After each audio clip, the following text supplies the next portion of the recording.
Hey, what's up everyone? TJ here. Today we're going to be breaking down the Nitro Beast snowboard.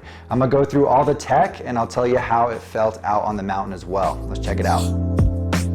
Alright guys, the Beast is a high-end all-mountain freestyle board on the Nitro lineup. You may have seen some of their team like Eero and Marcus Cleveland just absolutely throwing down on this board. It's a true twin and it runs their true camber, so it's a full positive camber snowboard from that widest point on the nose to the widest point on the tail. Full positive camber, going to give you that more energetic, poppy, precise feel that you expect out of that camber profile. It's got a lot of other tech in it I want to highlight as well. First off, it runs their Urashred sidewalls, which is a urethane sidewall, the same material skateboard wheels are made out of. It's very durable, also going to help with dampening, help absorb some of those vibrations as you're going over choppy terrain or finding yourself in a high impact situation. You're also going to find their Rail Killer edges, which is a metal edge that's twice as thick as your traditional edge, going to help add some durability to this snowboard, especially if you're planning on hitting rails with it. It's got some carbon built into it as well to help give it even more energy and more pop while help keeping the weight down. This is actually a very light snowboard. That's something that you'll notice right away as soon as you pick this board up. And it runs a sintered base, so that's going to be a harder, faster, more durable base material compared to an extruded base, but you're going to want to make sure to wax this board regularly to maintain that glide that you're used to. As far as the flex goes, I'd say this board is on the stiffer side of medium, going to come through with a pretty sturdy flex. For reference, I weigh around 150 pounds and I rode this board in a 155.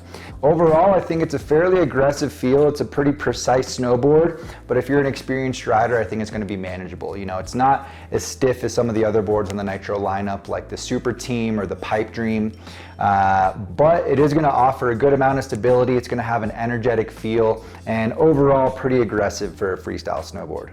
And as far as riding in the park goes, this is definitely going to be more of a jump leaning snowboard. It's going to offer a lot of stability and a lot of energy as well. It's going to give you some great pop as you're olling onto features or hitting jumps and things like that. Pretty much any energy and tension you load up into this board, it's going to give right back. So that's definitely a highlight for me. This board's going to come through with some great pop and energy and going to help to give you some extra boost when you need it on those side hits or those park features.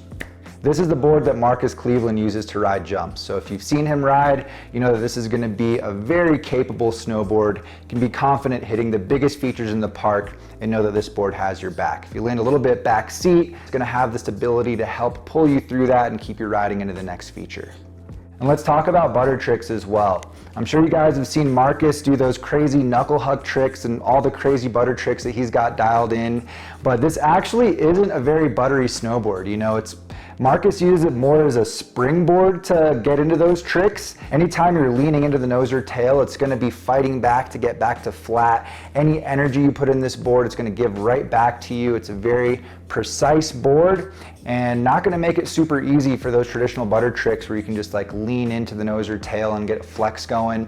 You're really going to have to be balanced out closer to the contact points up on the nose and tail and fighting the board to keep it pressed out. So it's a very high energy, very poppy snowboard. Not a board that I would say is buttery in the traditional sense that we talk about. It runs a slightly above average side cut as well. The 155 is going to be right at 8 meters. So going to throw you into slightly longer turns. Going to be helpful if you're carving at higher speeds or coming into a feature like a big jump going fast. It's not going to be super twitchy. Going to help you get a nice smooth takeoff as you're getting set up for a spin or whatever you're trying to do on that feature. And when you're out there carving, exploring the mountain, it's going to hold up pretty well. It's going to be comfortable at high speeds, going to have a lot of stability, not going to get much chatter out of this snowboard, but it is pretty narrow. The 155 is right at 247 at the waist, so really quick edge-to-edge transition, but not great for laying the board over for those more Euro carve style turns. It's going to be a little bit easier to catch your toes or heels if you're carving aggressively, so if you are trying to do that, make sure to focus on ankle flexion so you're not booting out on your heels and toes. But really, you know, this board is a freestyle focus, not a carving focus, but still going to be fun out there and hold up to some fast riding.